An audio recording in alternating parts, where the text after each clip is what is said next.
Hello, my fellow nerds. Welcome back to another episode of the series of where I try to explain every single character on this whole mess of a roster that I got.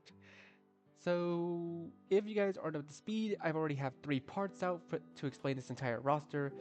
So go ahead and watch those first before we get into this one. And this one, I'm going to be explaining the fourth row of characters. It's going to be a very, very long road, as you guys know, and trust me, I actually have better reasoning for picking each of these characters this time. Well, mostly. But anyways, here's the explanations that I come up with.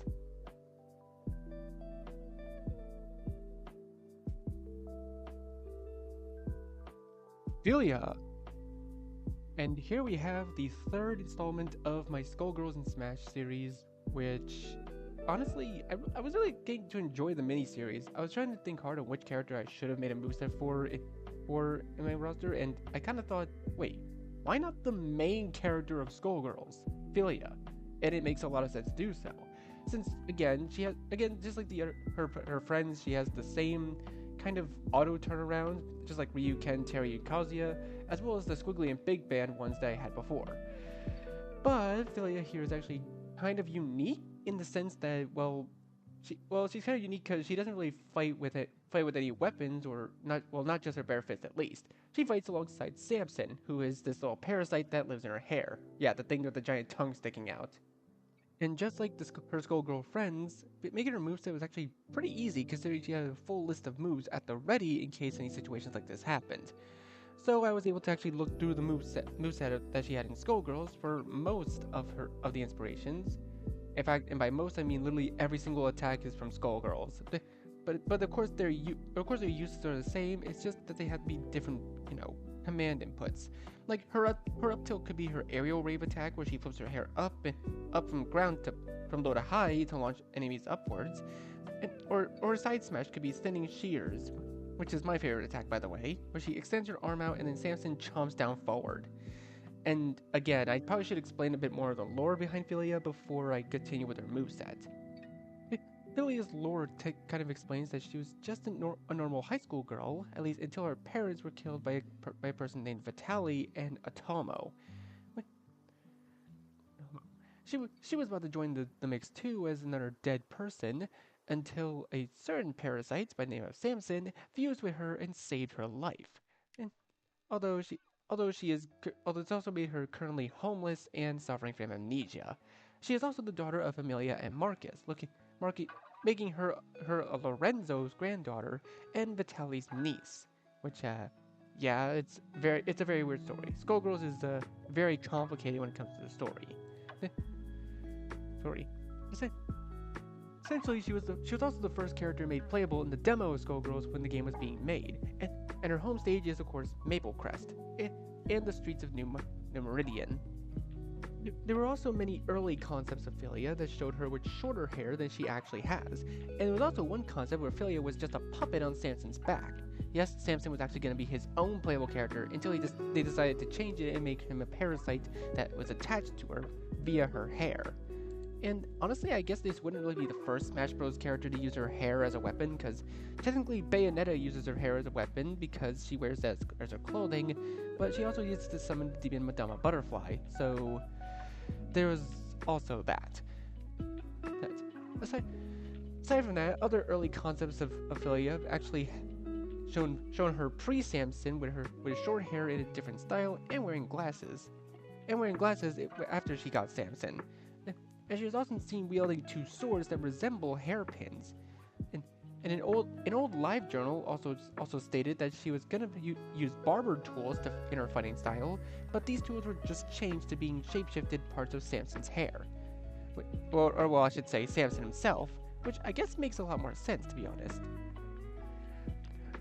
Now going to her personality. Before she had amnesia, Philia was a typical teenage girl, shallow, sassy, a bit smug, all the fun and the fair. Despite her jabs at Samson's appearance, she was nice enough to let him stay with her, similar to how he stayed with her dog.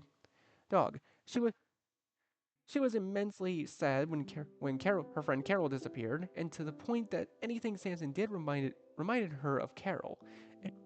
And this shows how much of a loving friend she is.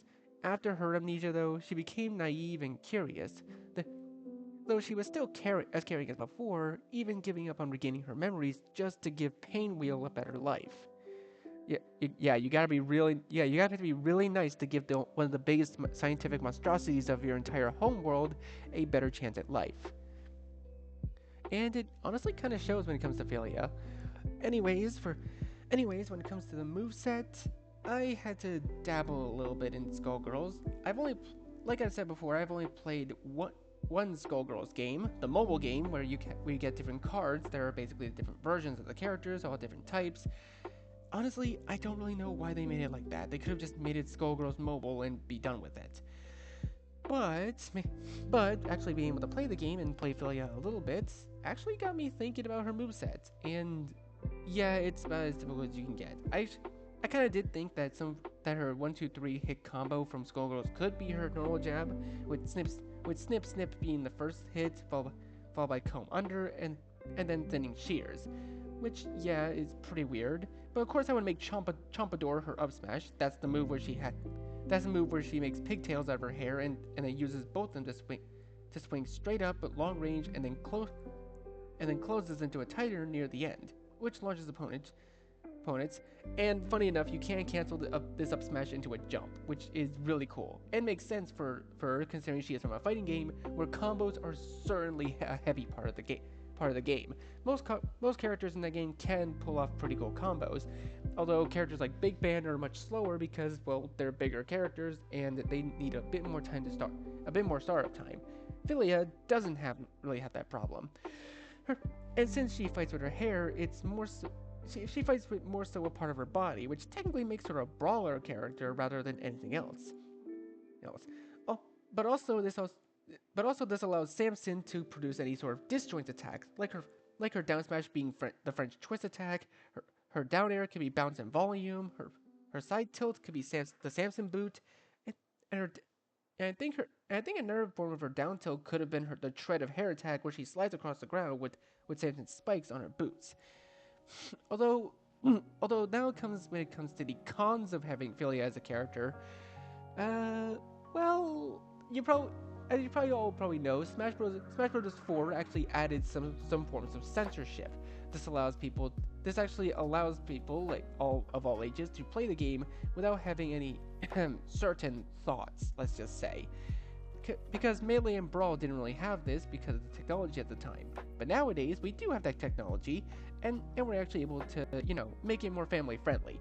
The reason why I don't think Philia would actually fit into Smash Bros. Is because, well, her skirt is too short. It's literally because of that. The only way to make that work is if you make it long enough to put a shadow under, or you just have her do poses from different angles so that the camera can't even see anything. But anyways, back to the moveset. Of course, her grab would be the Samson Cuddle Grab, which is actually her ground throw in Skullgirls, and the pummel will just have Samson squeeze the character, unfortunately too close to Philia, with all the throws just being sort of innovated and just made up. I couldn't really think of any throws that she had except for her forward throw, which she of course throws normally forward. But Skullgirls doesn't really have any back, up, or down throws, which is very weird. I don't know why that's a thing. And then they had to work in her specials. Her up special could have of course be her updo attack, which is basically a Shoryuken input in her home game. Oh yeah, and speaking of inputs, just like Squiggly and Big Bang before her, which I probably should have mentioned in the last episode, is that she will also have command inputs. So you can also input the same commands and you'll get different moves. So like her quarter circle back would be her hairball attack. Her Shoryuken input would of course be updo, and instead of having to do a whole complicated input, you just press one button and she'll do her taunt. One of her taunts is of course Born With It, which is what you're seeing right now. This is of course her Born With It taunt, where she flows her hand through her hair and acts all smug. Meanwhile, it kind of, I guess, chokes Samson a little bit, because technically her hair is not just Samson's body but also his throat, which honestly, yeah, I can understand it. Getting hit in the throat like that is getting straight in the throat like that kind of hurts. and I think one of her back throw could be an innovative version of her lash out attack. But then there's her side special, which I think should be Gregor Samson, where Samson turns into a sort of bug wings and antennae, and then flies forward while holding onto Philia. Her her down special could be her Fenrir drive, where Samson turns into a wolf head, I think, chomps upwards, and then plummets downwards in a diagonal arc. And of course, the final smash. Honestly, Final Smash was kind of weird to make, but I decided to make the Final Smash his Trico Bazaar, which will be sort of an anti-air Final Smash. So you want your opponents to be above you before you use this attack, and hopefully above and in front of you so that you can hit them with the full force of it, since it's also a projectile that cannot be reflected, by the way. So in summary, generally, just like her home game, Philia would be a very effective rush down character. The moves combined with air dashes, which I probably should have mentioned. Yes, if you press forward twice, I was thinking that if you press forward twice while Philia's in the air, she'll actually air dash, instead of having to do an air dodge to go forward. So she'll have a bit more movement options when it comes to just utility, because I don't think any other character has some sort of air dash, and Philia would be pretty unique in that factor about having that sort of thing. So, but she will be able to crouch, have 2 jumps, and I think she would probably classify as sort of a lightweight character, a light to middleweight character with with pretty fast mobility and unique coverage options when it comes to all of her attacks that I've just covered. Although, if I had to pick a favorite attack that I have, probably the hairball attack, which I think could work better as a down special. So yes, she would have a spin dash for a down special, but you don't need to charge it instead. But you don't need to charge it by pressing the button multiple times, and instead you can just press it once and she'll roll forward. Although it's funny that the way that she curls into a ball is actually just Samson grabbing her leg, tripping her up, and then turning into a whole on spin dashing hairball, much like Sonic the Hedgehog, which I think is pretty funny, and it's even more so when it comes to her blue ult. Oh, speaking of her ults, I was thinking Philia's alternate costumes could just be the first 8 ults that she has, but of course she would have to have a color based off of her doppelganger Fukua. Oh yeah, and speaking of Fukua, I should probably mention that when it comes to Echo Fighters, Fukua is obviously the definite pick. Because, well, let's just face it, she's literally just a Philia clone, and that's it. Fukua is, well, she's kind of an enigma. All we know about her is that she's exactly like Philia, but she only exists in Philia's dreams or nightmares? I don't really know which one it is. Fukua is probably one of the weirdest characters that I had to think of, but I thought it makes more sense for her to be an Echo Fighter for Philia, because, let's face it, they have the exact same moveset, just different aesthetics, and that's about it. And when it comes to Fukua's story, Philia is the final boss, so... And Philia is always set on Nightmare difficulty because, well, Fukua is just Philia's nightmare, and that's about it. We don't really know much about her, but I honestly wouldn't mind seeing her as an Echo Fighter to Philia. Oh yeah, and before you guys ask, I did also make palettes for Philia because, well, I just thought it'd be very fun. I guess it's because, well, I didn't really like it. I guess I didn't really like it the fact that I just used the first 8 palettes that she had in her home game. So I decided to just make palettes of my own, and I think they came out pretty good. That is, if I can actually find them in here. Jeez, everything here is just so disorganized. I kind of need to reorganize my files, honestly. Okay, here we go. These are all the palettes that I made for Philia because, well, all these are actual palettes that she has in her home game. So of course I instead of using the first 8, I just picked whichever ones I thought made sense. So yes, she does have a Fukua ult, and by extension, Fukua, or I should say by hair extension, Fukua would also have a Philia palette just to match. But of course, Fukua would also have her own palettes that aren't just her and Philia palette swapped. So of course Philia has a blue one that's based on Sonic, a red one here which I actually have no clue what's based on. The pink one is actually I'm pretty sure the blue one is also Philia's beta version for player 2 alt. Well the red one and pink one are player 3 and player 4 respectively.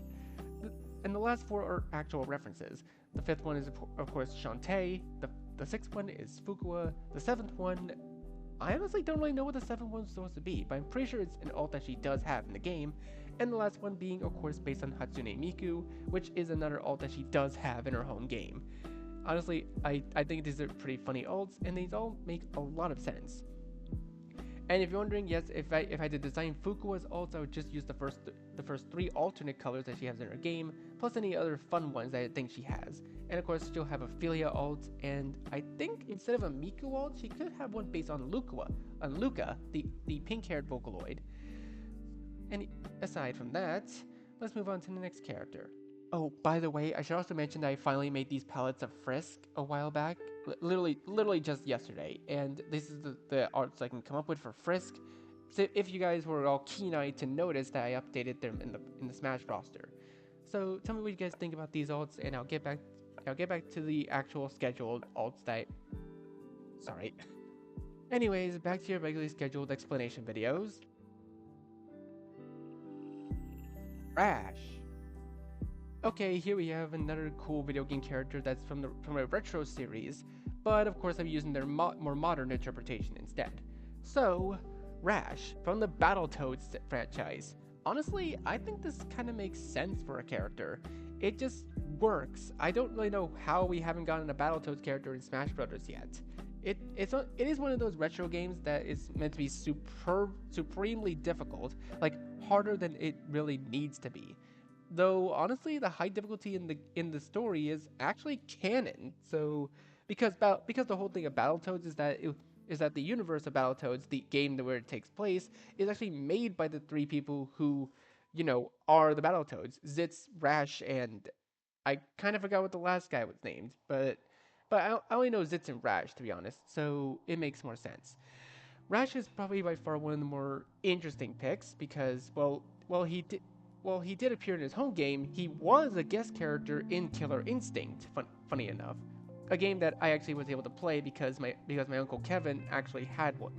My uncle Kevin actually had a copy of Killer Instinct and had Rash unlocked. So of course I had to play as Rash.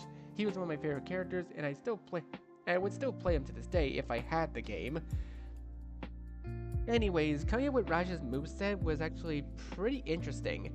Going through all the moves that he has in his home game, where of course he can morph his body into anything he wants. From a bulldozer to a wrecking ball to a buzzsaw, it was very, very fun to make the moveset.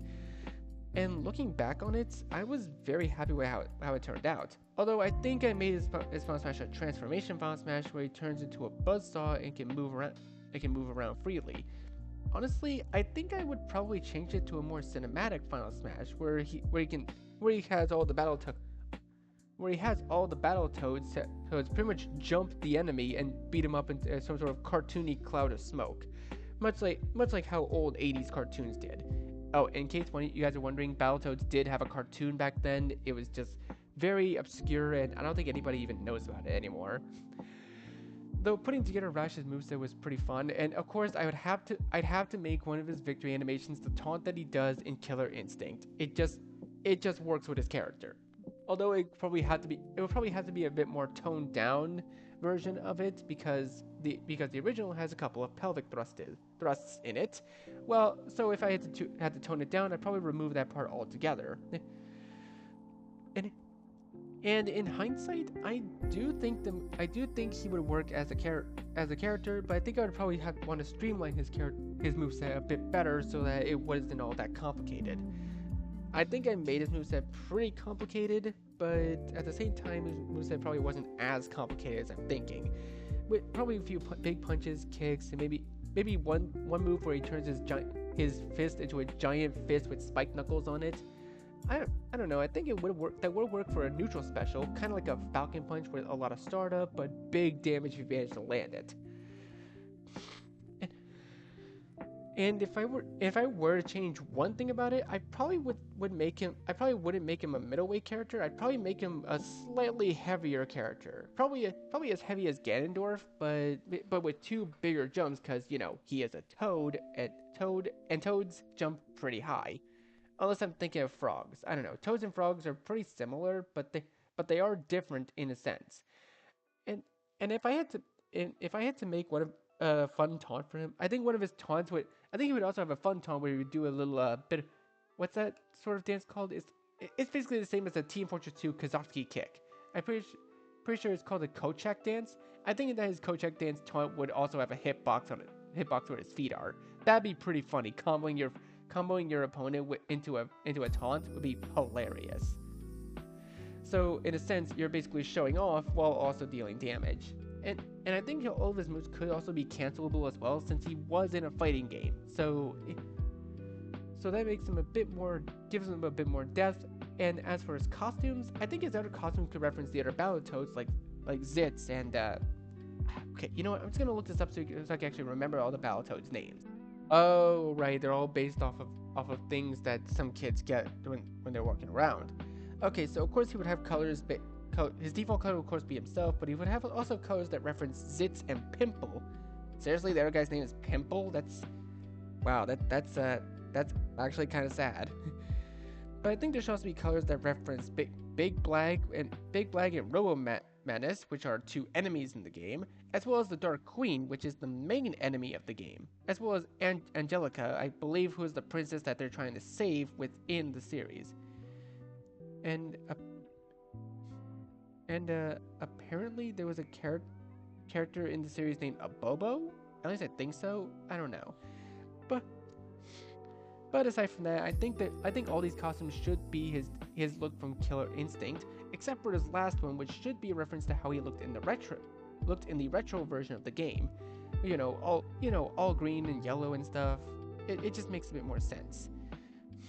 So, aside from that, I think it would be a perfect opportunity to have a Battletoads character, and I think Battletoads also crossed over with Double Dragon as well. I don't know. I don't know. It was kind of a weird time, I think. But moving on to the next character that I should explain and have no trouble explaining, at least I hope so. Awful. Okay, so this was probably a very obvious character that I probably should have done a long time ago. And I don't know why I never chose any Mario characters. It's kind of weird to not pick one at all because well, it's not like Mario has like 17 representatives in its roster. Okay, wait, how many? So wait, there's Mario, Luigi, Peach and Daisy for counting Echo Fighters, Bowser Jr. Wait, seriously, is that it? Is that all that Mario is represented by? Oh yeah, I kind of forgot that Yoshi represents his own series now, and and Toad is not a playable character, but a part of Peach and Daisy's neutral special. And then Bowser and Bowser Jr. have their own logos, even though they're technically villain fighters for Mario. So, it's actually not as much as I thought. But anyways, having Fawful as a character in Smash Brothers would be very interesting, since I think he would be kind of a mixture between a blaster and a puppet fighter in a sense. Well, I wouldn't say puppet fighter because he would have his headgear, which I think makes the most sense, instead of this floating platform that you see here. Look, this is the first PNG that I saw that would make sense to have in this video. I don't know. But having a character like this would give him a far more complicated moveset than I would think. That I thought it would. At least I'm pretty sure Fawful's minion would agree with me. And but for all of you who are unaware, that was a reference to another YouTuber by that name. Anyways, Fawful's characteristics would be pretty interesting to say the least, and making alternate palettes for him would also work. But I think most of the palettes would probably be original and have no real reference. But the last alt has to be that one getup where he has that weird dancing leotard outfit. It's just so funny. I think it would work. As for how Fawful would work, I think he'd be a pretty lightweight character with pretty decent mobility and of course 2 jumps and would be able to hover. especially thanks to the headgear that he wears all the time. So, and speaking of which, that headgear also allows him to shoot energy-based projectiles, which apparently have enough power to destroy a ship, but somehow just do 1 damage in combat. That's kind of weird. The side special and other attacks, I couldn't really think of much. Most of his attacks come to basic just rolling attacks, I guess. For a dash attack, his jab could just be a small tiny amount of pellets coming from his headgear, which also again shoots energy projectiles and is a rocket pack. So I don't know. But now that I think about it, I think Fawful would be interesting to say the least. Although I'm surprised that we don't have a Mario and Luigi rep at all. That even though Mario and Luigi series is one of the biggest side stories in the entire franchise. And to be completely honest, I don't think I've played much of the Mario and Luigi series, even though I probably should have. Though, though I guess I should probably also go into Fawful's lore. Sorry, I'm just very jumbled up this morning. Anyways, Fawful is essentially the right hand man of the being of Cackletta, the main villain of one of the main villains of the series. Although she doesn't appear in any other games, Fawful does appear in Mario and Luigi's Partners in Time, and quite a few other games as well, I think, as well as Bowser's Inside Story. But I don't think we explicitly see him. Anyways, thinking about Fawful's moveset is actually a pretty interesting concept, especially since I'm pretty sure Fawful's Minion and Brawl Fan 01 have done this sort of concept before. But I did it myself. I did this one myself because Brawl Fan 01 didn't do Fawful yet, so it was free game. Anyways, I actually also had this concept where his rocket pack would have its own separate HP. And if you do enough damage, then it would get destroyed, leaving Fawful with a pathetic pea shooter attack for neutral special and a rolling dash attack. And that's it. He can't really do anything else. But with this pack, you basically get the whole moveset back. And also I should probably mention that that moveset is basically requires the head pack, so if it gets destroyed, you're basically left with just a simple weak pea shooter for an attack. And that's not a position that you want to be in. Although don't worry, if you get KO'd without the head pack, he'll respawn with it, so it makes it all more fair. And to top it all off, I think Fawful's Final Smash would be something. It probably would be something involving Cackletta in some way. I mean, she is his boss, so it only makes sense for him to call upon the big guns to actually do some major damage. Though, if I were to actually say what his Final Smash is, I don't really know. We don't really see that many big, or actually, I haven't seen many big attacks from him because I don't play Mario and Luigi series at all. But I have actually started playing it on the Switch Online stuff, so who knows? Maybe I'll come up with some sort of moveset in the future.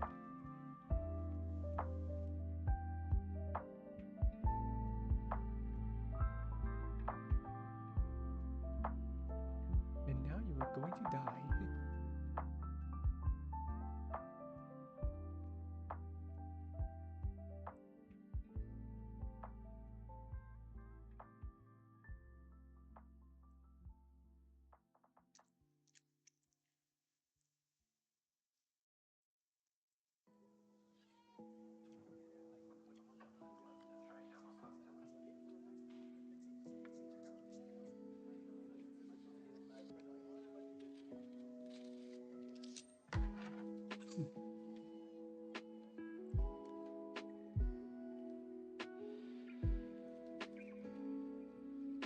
Whoa! Okay, so a bit of a confession. This character is an OC. He's not my OC per se, but he is an OC of another person named Squirrel Kid. At least that's what their YouTuber name is. So some of you are probably asking, who the hell is Quote? Well, Quote is a Kirby OC that was created by Squirrel Kid. At least I'm pretty sure that's his username. And he's a Kirby OC that's, well, he's kind of overpowered. You see that paint bucket that he has, as well as a paintbrush that he owns, allows him to, well, summon anything or anyone that he wants. So basically, he's kind of a very overpowered character. However, if you take away his paintbrush and you take away his bucket, then he basically is powerless. He can't do anything without it. However, aside from that, he's also kind of the second joke character in the singular row. Quote was always meant to be a bit of a joke character, as he was never meant to be taken seriously. But if it comes to actually fighting, he can actually fight back by summoning other characters, just like so. And by any character, I mean any character, quite literally. He's also capable of making different clones of himself as well, and pretty much, you know, anything he wants. And because Quote can summon whatever he wants and do whatever he wants, that makes him a pretty powerful character by default. But you know, he'd also break the fourth wall if he ever so chooses to. But much like in this clip here. And the fact that he can summon any character he wants is just, I think I've repeated this multiple times, but he goes, and having to work that into a moveset is actually pretty fun, to say the least. Since he can do literally anything, you can basically allow him to do, well, anything. So basically I had to, again, summarize Infinity and simplify it. So I just did any sort of iconic thing that he usually does. Like for example, one of his taunts would be having him holding a bucket of let's just say non-name brand chicken. A specific type of chicken that he really loves, and if you touch it at all, he gets pissed. Like, really pissed. So, and of course the paintbrush has to have some sort of gimmick as well, so when it comes to the paintbrush, I allowed him to have his down special be sort of a summon, I guess. Though I sort of limited the summoning to just people that he knows. Like of course Squirrel Kid's other sorts of what is it? Oh, his other OCs, right.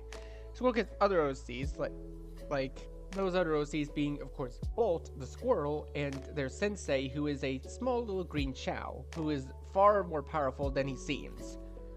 And just having Quote on the roster feels kind of right, to be honest. I couldn't really think of any other Kirby characters I wanted to make movesets for, except for some obvious ones.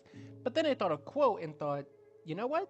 Maybe this could work. And somehow it does, considering that Quote can, considering the Quote's abilities and all that he usually does in the entire series of the Squirrel Kid saga. I'm more happy to say that Quote should be a welcome addition to Smash. Of course, his taunts could actually have one of his taunts could actually have his face changed to a random meme face that he usually takes in the series.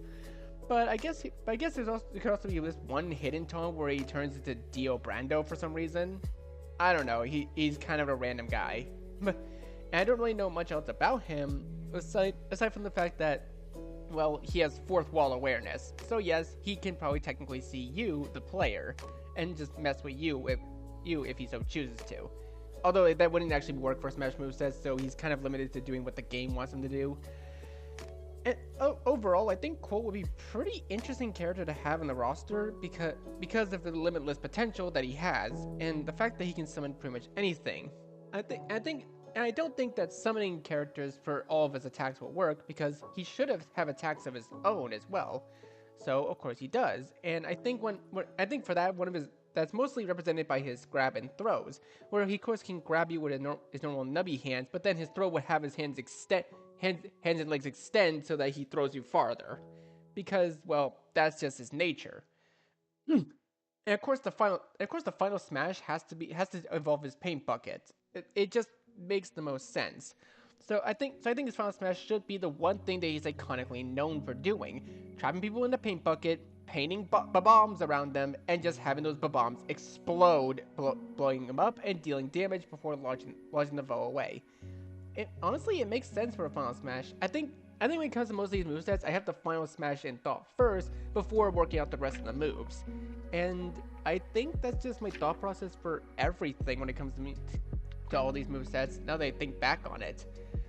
So, anyways, moving on to the next character. Ryu Hayabusa. Okay, so going from a joke character to a serious one was a major jump in quality for my series.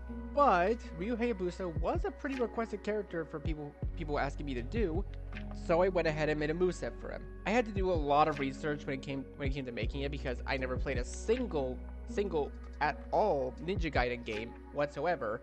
I haven't played a single Ninja Gaiden game at all, so I had to do a lot of research, look up what could work for a moveset, and I even looked towards Death Battle for some inspiration because I actually had to do research, and they were basically the research guys when it came to these sorts of what if fights.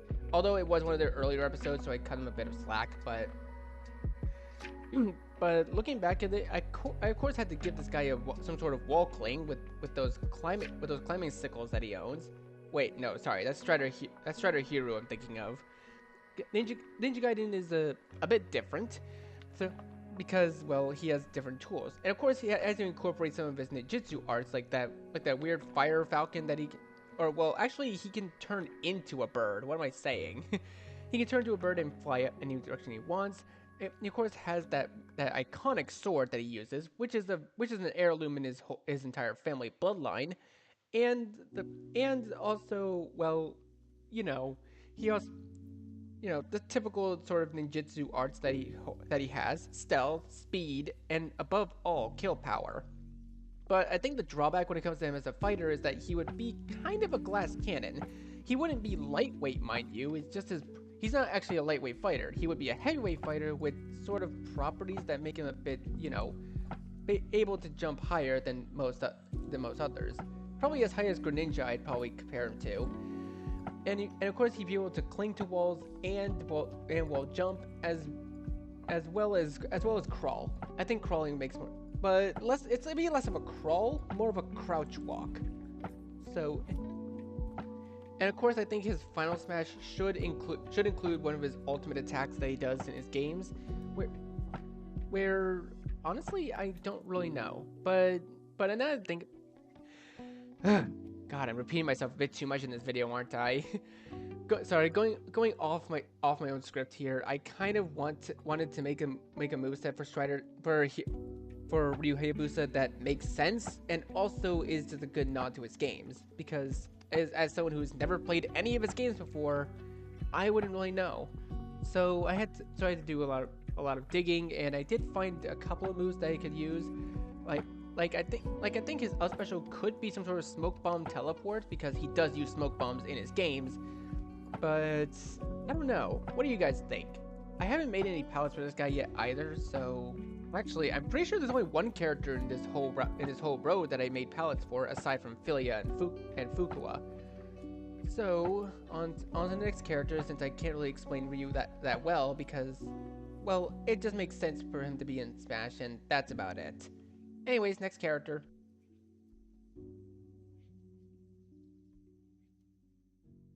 Sachiko.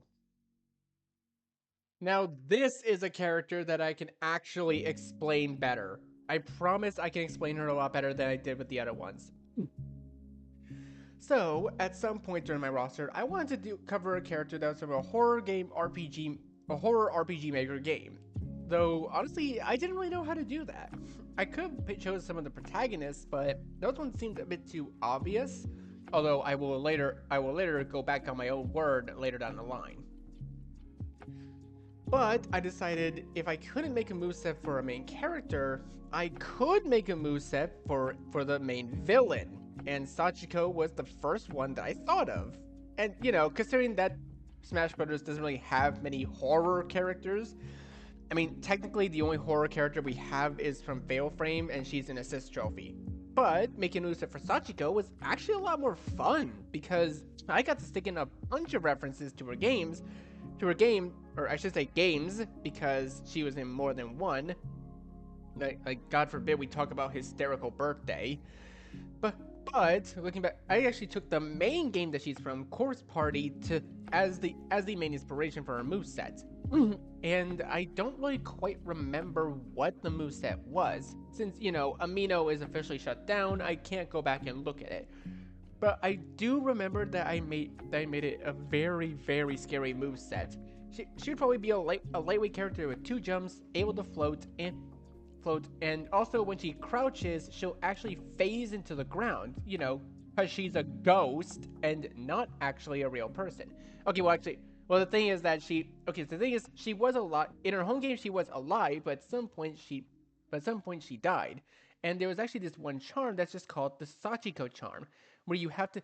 The whole point of the whole process is that you basically get this one paper doll, and you and each of the people participating would grab a piece of it, and then you had to say the phrase "Sachiko-san, we beg of you," once for every person, including Sachiko. Who, so it's basically everyone there plus one. So you have to say it that many times, then tear the paper. And if you do it right, you'll have good luck. But apparently, in her universe, if you do it wrong, then you get dragged down to the world under. And the world under is not as forgiving as you would think it is. This is essentially what happens to our main protagonist during the entire anime. And yes, I said anime because it actually does exist. I won't actually show any other clips of the anime because, my god, the anime is so brutal. Like, it has some of the most brutal, grotesque, and disgusting deaths you will ever see in your entire life. And you also have to remember that these characters are high schoolers, so yeah, it's 10 times worse. But if you're one of those people that actually digs that sort of thing, then go ahead, play the game by all means. I'm not gonna stop you. But just know that that Corpse Party has the most disturbing, disgusting, and grossest deaths you will ever see in your life. Seriously, some of them that will actually make you kind of want to hurl. I myself have only played Corpse Party on my own at least once. I don't know if I played it on the channel at all, but I know for a fact that I played it before, and oh god, I still have nightmares to it this very day. Sachiko here would basically be a very lightweight and also very creepy sort of character. Of course, she wouldn't be really unsettling to the player because, well, we're the players. We're playing as the characters. But she would be more so unsettling to her opponents rather than the person playing as her. And of course, I think it would be very fitting for her main weapon that she uses to be a pair of scissors, since that is what she uses in the games. I don't want to spoil the games any further, so it's probably best if you guys actually played the games yourself before you come back and listen to this moveset, because my god, it is very disturbing. What essentially happened is that Sachiko didn't really have many people that cared about her, not even her own parents, I think. So basically, if anyone does her charm incorrectly, then they get dragged down into a world that is horrifying and plays tricks on their minds and makes them go insane. Gets the mind thinking of what could have happened.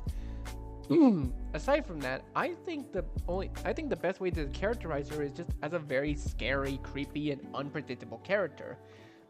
Although her moveset may seem predictable and normal, it's just the implications behind it that makes it all the more scary. And of course, her final smash would be something to involve a jump scare of some sort. It only makes sense. And no, don't worry, if she were in Smash Bros, the deaths would not be grotesque and disturbing. It would of course be family friendly and toned down for the sake of Smash Brothers. But I think Sachiko would be an interesting pick for a game like this. Namely because, well, she would probably be the only horror character in the entire game. And doing a horror character like this would be very interesting to say the least. You know, one that isn't just an search trophy with a camera. I'm looking at you, Fatal Frame. Get a rep in at some point. Or at the very least, Smash Bros. Get a horror character in some way, shape, or form as a playable character. You can tone down the moveset as much as you need to, just get a horror character playable. Anyways, moving on to the next one. Fancy Pants. Okay, I know it's kind of hard to see him, but he's there. He's a stick figure with fancy orange pants and a pencil for a weapon. What more could you ask for? So making a moveset for this guy was actually a lot simpler than I thought, since he had a lot of moves I could pull from. Plus, there's also a Smash Bros. Mod that a Smash Bros mod for Smash Bros Crusade that adds him to the Crusade roster. So it's sort of a win-win. But I made this moveset before I knew Crusade was a thing, so everything idea I had was very original. And since I actually played the Fancy Pants games, all the adventures by the way, I actually did have quite a lot of ideas for what kind of moveset he would have going into Smash. And of course he would be sort of a unique kind of technically a sword fighter character, but he's not really a sword fighter because he doesn't use a sword, he uses a giant pencil as a weapon. And I think that'd be pretty interesting. I think later on in the series he does get a pen that he uses instead of a sword, so it's even better. So the pen has to be utilized in the moveset as well. And I think the best spot would probably be a neutral special where he can shoot rapid fire ink blots at the opponents, racking up their damage. And no, it won't actually deal any flinching damage because it'll just deal damage, no flinching whatsoever, unless you're like really close to him somehow. His jab could of course be the 3 swings that he does in the actual game. His side special, I'm thinking, could be some form of dash attack, but at the very least, I don't think so. Maybe he could summon one of the enemies from his game to be his side special. Or at least that's what I think it should be. For his up special, it could just be some sort of pencil spin attack. I'm pretty sure he's done that in his game somehow. The down special could have him summon a random enemy from his series that leaps forward and deals small damage before just falling off the stage completely. Because, well, the enemies in his game are actually pretty weak because they're just little spiders and that's it. But there are other enemies and bosses in his games that I think are a lot more interesting. Like there could be an aerial enemy, maybe he can have a rare chance to summon one of the ninja enemies from his game as well. I also thought that this would be a good character to give a wall run to, since, well, Fancy Pants can actually run up walls if he gets enough momentum. So essentially, he's kind of like Sonic in a sense. And I think and for his alternate costumes, well, while I do think that he could have all the different colored pants that he has, I had to get a bit more redundant with the alts this time around because, well, I don't really know. I don't really know why I didn't just go for all the cool design versions of the regular pants. I think regular colored pants that would actually work with his character a bit better. So these are all the alts that I made for Fancy Pants himself. And I think I did a pretty good job. The green one is obviously my favorite one because green is my favorite color, if you couldn't tell. But if I had to redesign these costumes, I think I would give him a more fancy looking pair of pants for his second to last and last alts instead of just making them pink and purple. Oh, and I also had this idea when it comes to his costumes that if you click on Fancy Pants' head, or specifically his hair, it would actually give him a hat to wear, because you actually can't get hats in the game. It's kind of like TF2, but if all the hats were actually collectible and free instead of having to pay 99 cents for them. So overall, I think Fancy Pants would be a pretty interesting retro Newgrounds character. In fact, I think he was probably the only Newgrounds character that I ever made a Smash moveset for. Wait, let me take a look back at that Smash roster again. Okay, I just looked at the roster, and apparently he is not the only Newgrounds character I made a moveset for, but he's one of the more interesting ones that I have made a moveset for, because he has actual moves that I can take inspiration from. And these costumes here are something that I really like, although having orange as a default is pretty weird, considering orange is usually an alt color for most characters. For him, it's just his everyday clothes. Of course, he would have blue pants, green pants, red pants, teal, gray, pink, and purple for the other alts. But if you guys have any ideas for other alts that Fancy Pants can have, do let me know. I really want to know you guys' ideas, because I've actually been thinking of making this into a YouTube series where I actually do go over some of the movesets that I made. But aside from that, we're going to be moving on to the next character, and to give a quick rundown on Fancy Pants, I think he would be a bit of a lightweight but also rushdown character for those who don't see it coming. He could have a lot of good DPS damage per second combo hits, some that combo into each other. And no, he won't have any cancelable animations. All of his animations cannot be canceled. He hasn't been in any fighting game from what I've known, aside from maybe Newgrounds Rumble, but I haven't really played that game at all. So yeah, I really do think he'd be an interesting fighter, to say the least. Let me know what you guys think. Anyways, moving on. The Scout. So here's the second Team Fortress 2 representative that I made a Smash moveset for. And yes, I know very well that BJ of Brawl Fan 01, I'm pretty sure he's made a moveset for the Heavy, but I also know that he's made a moveset for the Soldier. And I didn't see a Scout moveset in his list anywhere. So Scout was free game. So making a Scout moveset was actually pretty fun, to say the least, since I actually have quite a lot of hours in Team Fortress 2, as you all have probably seen in the previous episodes. So when making a moveset for him, it was actually fairly easy, since he's usually the first character new players pick, since he's fast, he hits hard, and he has multiple range and close-up options. But the only downside is that he's a glass cannon, so that if you hit him, he takes quite a bit of damage. But the whole point of being a Scout player is that, whether in TF2 or in Smash, is that you have to use your speed to your advantage. Oh, and I know for a fact that Scout does have a double jump in Team Fortress 2, so keeping in line with the fact that he has twice the amount of jumps in Team Fortress 2, in Smash, I think it would make more sense to give him 4 jumps.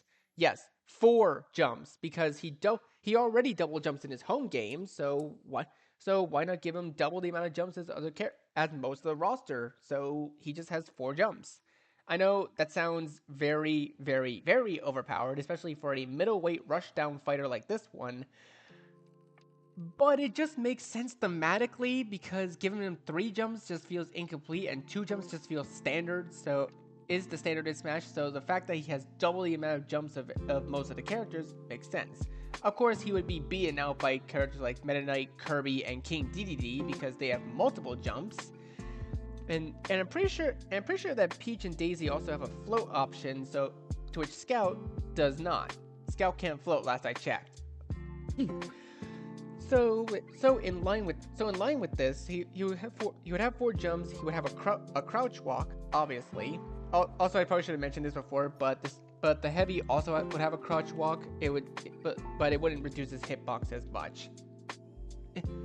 Oh, and I think I may have mentioned this during the episode where I was talking about Heavy, but if I were to talk about the Scout's gimmick, the Heavy and the Scout would both have a gimmick where all of their attacks have a small chance to critical hit. Yep. And when I say all their attacks, I mean all of their attacks. Well, with the exception of grabs and throws. Grabs and throws will not have any crit chances, and neither will their Final Smash. But I think Scout's speaking of which, Scout's Final Smash would probably be the same as I made for the Heavy, but instead of calling it Manco Mauling, I'd probably call it Manco Rush, because, well, he's a rush down character, he's a speedster, so of course he would get the same sort of ubercharged treatment like the Heavy does. But instead, he would actually just be running around hitting the foe with his bat until he swings his bat one more time to launch them away. At least that's what I think would be a good Final Smash. Because, you know, all Final Smashes have been moved to being a cinematic Final Smash and Ultimate. So, making him a cinematic one just makes the most sense. Oh, and also I kind of wanted to incorporate some of his personality in there, so I had to make his taunts be as cocky and as funny as possible. And yes, one of his taunts is him just laughing at you because he thinks you suck. Anyways, speaking of which, of other stuff, he's also another character that I was able to actually draw decent palettes for, and I think his palettes were some of my favorites to work on because well, he was the same as the Heavy, so I could take inspiration from the Heavy. Although, of course, one of his costumes is a reference to something outside of Team Fortress 2. So here's the costumes that I made for the Scouts, and at least this is what I think it would be if he were in Smash. Personally, of course, I do like the red and blue ones, which is, of course, a reference to a nod to red and blue. But there's also purple, reference to Miss Pauling, his love interest. Brown, which is a reference to Saxon Hale. Gold, which is a reference to Australium. And also, I should probably say for the Australium ults for Heavy and Scouts, their weapons will also be made of Australium. It doesn't change anything damage-wise, it's just an aesthetic thing. And of course, will both have a green alt, and the last one is a robot alt for the Scout, which will also be coupled with robot voice lines. But the white one here, you might think the white one seems a little off, right? Well, that's because it is.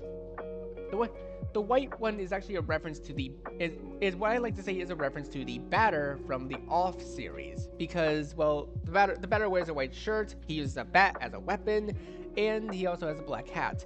And doing that with Scout's colors just makes a lot of sense. So he references the Batter from Off. And I couldn't really find any characters in Team Fortress 2 that wear white all the time, so it was very, very hard. I guess you could say the white could be a reference to the ghost that flies around in some of the Halloween maps, but that's a bit of a stretch. So I made this one a reference to the Batter from Off because it just made more sense. And I know he doesn't look like the Batter from Off, but like I just wanted the shirt to be white, okay? I couldn't really think of any other colors or references, and this is the best that I could do with them. But let me know what you guys think in the comments. I kind of want to know what you guys think about these alts for the Scout that I made, and I did my very best to do as many references as possible. So, moving on to the next character, which should be the second to last one of this row. Sorry, wait. Editor, please switch to the thing, please. Billy Lee. Okay, so here's another retro game character in the same row as Rash, who also had a collab with the Battletoads. The other half of that collab, Double Dragon. Billy Lee, the main character. At least I'm pretty sure he's the main character. It could also be what's the other guy's name? Jimmy? Was it Jimmy Lee? I don't remember. But I thought giving Billy Lee a character slot in this roster would make a lot of sense. Simply because he's technically technically it's a fighting game, but it's more so a beat 'em up game than anything else. It's one of those, it's one of those games where you beat up a bunch of enemies and move on to the next screen. Yeah, something like that. But aside from that, I think Billy Lee would make a lot of sense as a character in Smash. Of course, his grab will be with both of his hands. His pwn will be a knee jab. And all of his throws will come from his game as well. He would also have very fun moves like of course a dragon punch. I think it would make sense for him to have a Shoryuken, but I don't think he ever does a real Shoryuken in his game. So it makes more sense to just have physical attacks. And yes, he would be another brawler type character, which I love brawler characters. Fighting with your fist is more fun than fighting with a sword or an arm cannon. Okay, honestly, it probably isn't, but Billy Lee's using the bare minimum here, okay? Also, I believe I remember making it so that Jimmy Lee was going to be an Echo Fighter initially for Billy, but I think it made more sense for Jimmy to be an alternate costume for Billy rather than that. Think of it like Olimar and Alf. Olimar and Alf are the exact same, basically have the exact same movesets, there are costumes to each other, but Alf was going to have Rock Pikmin until they decided to switch their minds to just making him a costume. Jimmy Lee makes the most sense as an alternate costume for Billy Lee. So Billy Lee gets the first 4 alts, while the other half of the alts goes to Jimmy. And for any of you ask, yes, they will both fight the exact same and have the exact same hitbox and hurt boxes on all their moves, because they basically are just clones of each other. They do the exact same things in their games. So going through the moveset, it's basically one of those kind of boring movesets, but it works for the character because thematically it fits. As for the final smash, I don't really recall what the final smash could have been. I may be misremembering, which I always tend to do, but honestly, I'm not sure. Let me know what you guys think should be Billy Lee's final smash and what you think his movesets could be. From what I could tell, I think I made him sort of a middleweight fighter character with like middling speed and like 2 jumps and no other movement options. At least I'm pretty sure I did. And looking back on it, I think I could do a bit more of a streamlined version of his moveset at some point in the future, but I don't know. Maybe one day I will make my What If Smash series a YouTube series so that I can actually go over what I think their attacks would be. Oh, and just so you know, these will all be my own ideas and research, so I'm not copying off of anybody else, namely BJ. So that way I won't be stepping on anybody's toes. So anyways, personal gripes aside, yeah, Billy Lee makes a lot of sense as a Smash fighter, and I don't really know why he isn't in Smash yet. In fact, I don't even think we have any beat 'em up characters in Smash. It's kind of weird. I honestly would love to walk around beating up people as Scott Pilgrim. It'd be hilarious. Or Billy Lee in this case. But anyways, moving on to the last character of the row. Doug Hauser. Hey look, it's another obscure character that I highly doubt none of you even knew highly doubt any of you knew what he looked like. Okay, well, let's be real here. Doug Hauser is yet another character from a horror game, but this time he's the main protagonist of that horror game that you play at well, in any given moment of the day, I guess. So looking at Doug Hauser as a character, I kind of had a lot of fun making this moveset because I actually got to see a lot of people play his home game, Dark Deception, which is a horror game, by the way. It's kind of a horror Pac-Man-esque kind of game where you play as this guy, Doug Hauser, and you follow like a very elderly woman named Fierce, who by the way wanted to be a movie star. So the story of Dark Deception is best experienced blind and on your own rather than from a video, but I had to watch videos in order to actually get the moveset inspiration. So, Doug Hauser throughout the game actually gets numerous amounts of powers, from a speed boost to a teleport to one of my favorite abilities, Primal Fear, which basically is just a stun against all enemies that are near him, and you can even increase the range of it as well. For a Smash Bros. Moveset, I couldn't really think much of it, to be honest. I kind of had to innovate with a lot of the attacks, including most of the throws. I had to innovate as well, by including some of the most notorious enemies from his home game, from the hotel monkeys to the nurses to even Mama Bear. You know, the bear from probably the last level update that we have gotten on the game. Until the game's developer gone radio silent and started working on Super Dark Deception, which is basically an SNES redub version of the same game, but now it's 2D and a lot less room to run around. So, and just so you know, yes, I have played Super Dark Deception on this channel before. It's somewhere in my long library of videos of over 900. Jesus Christ. But making the moveset, I of course had to make the side special with speed boost. It just made a lot of sense there. The neutral special, I think they made the more sense to be Vanish, where he disappears. It's kind of like it kind of functions the same way as one of Heroes Hocus Pocus results. Only you can actually activate it on your own manually and at any time. But of course, each of the specials will have their own cooldown times listed as well. His down special would of course be Primal Fear, which is one of the main weapons that you have to face off against any enemies.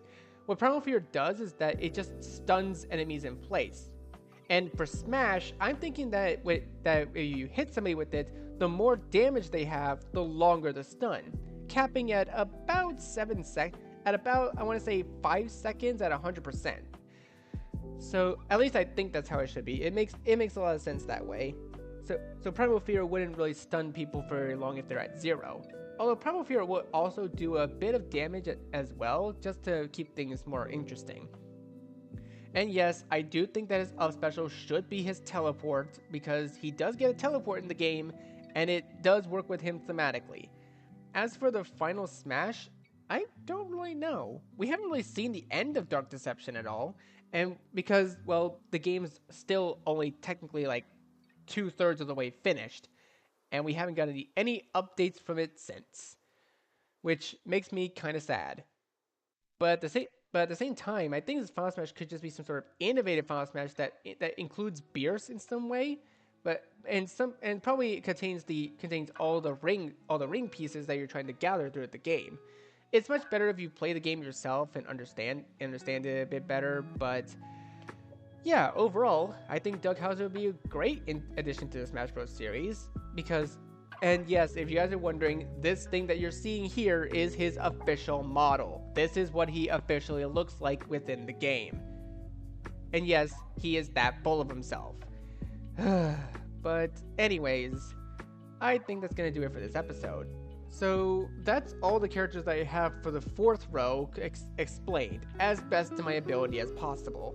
I don't think I was able to explain this one as well as the other three, but I promised, or well, anything else. But I promise that the rest of the series I will be able to do more research and will be able to explain these characters a hell of a lot better.